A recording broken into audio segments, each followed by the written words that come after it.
3D printed RV screen door handle. This is my first video in the RV hacks and upgrades for the Winnebago View. The links to download the STL file are located in the video description. There are three main parts to this video. The first part I call problem and solution. The second part is design and printing. And the third part is assembly and function. Part 1, problem and solution. Now the problem is, my daughter grabbed onto this and broke this piece off, and we need this to be able to keep the bugs out. So I can grab onto this guy, not a problem. Close the door, open the door, manhandle it from there. There you go, nice and solid. Part 2, design and printing. Okay, let's take a minute and talk about the design for a second. First thing you're going to notice that this is three pieces. One piece aluminum, one piece 3D printed plastic, and another piece of 3D printed plastic. But this one isn't the same as this one. The reason why these two are different, it would be awesome to make them the same because then you'd only have to do one STL file, is because if you have this here, it's going to hit my handle. Now I could have bent the bar, but then you can't really reproduce that. This is a straight off the shelf bar. I took it from a large piece and cut it down to 19¼ inches, I think. All of the details are in the prints and drawings. Don't go off my numbers because I don't really remember. And if we take a look, they're bolted together. Pretty straightforward stuff. So this guy here has to have clearance to clear the bar here. And then this guy here, you want to be tilted out more so that I'm not hitting the screen that's here. So you got lots of room. And when this is out further, it's a little bit easier to grab it when the door is open. So let's demonstrate the door being open. So this guy's open here. So when this guy's all the way back, if you take a look, the handle's still here. I'm standing on the top of the stairs. I can grab this handle easily and give it a pull. One good, and it's nice and solid. So that's not a problem there. Now let's go into how I actually made these on the 3D printer. But first we had to design them in SolidWorks. Okay, so we have three main parts to this piece. This is the assembly piece here. We got the, I call that the 3-inch, the 1-inch, and then we also have the aluminum bar. So if we take a look here, this guy here is the aluminum bar, this guy here is the 3-inch, and then this guy here is the 1-inch piece. So let's go back to the main assembly again.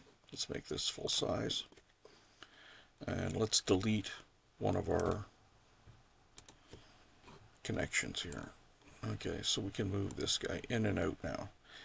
If we were to turn around and look at this guy, move that out a little bit more, we will see that it's square on the inside here,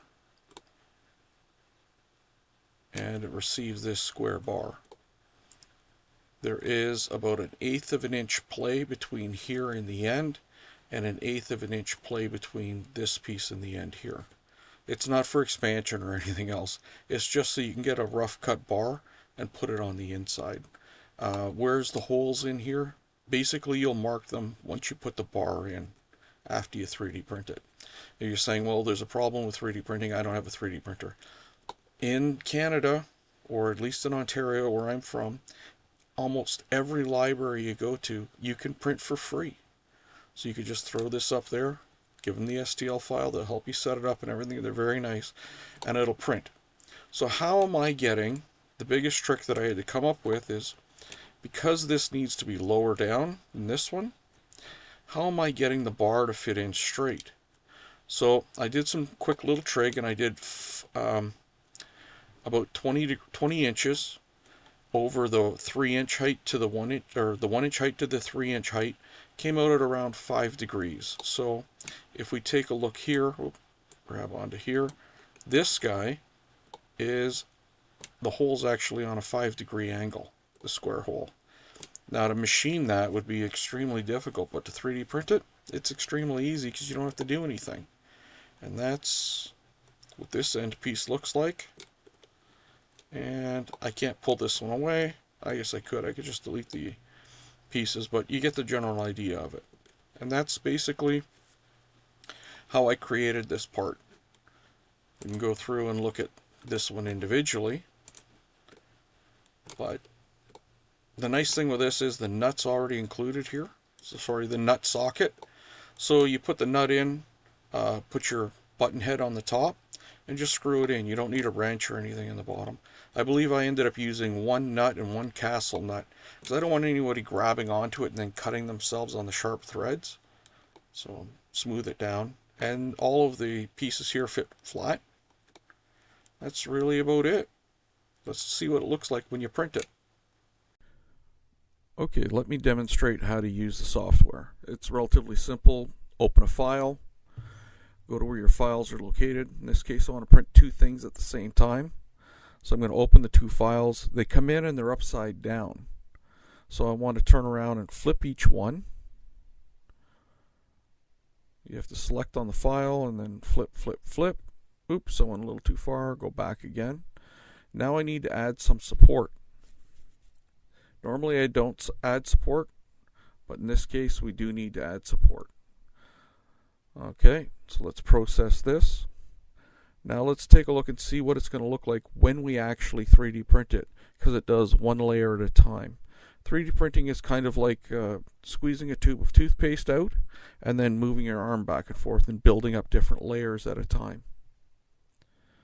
So as we lower it down, we're going to come back down to the build plate to plate or level 0.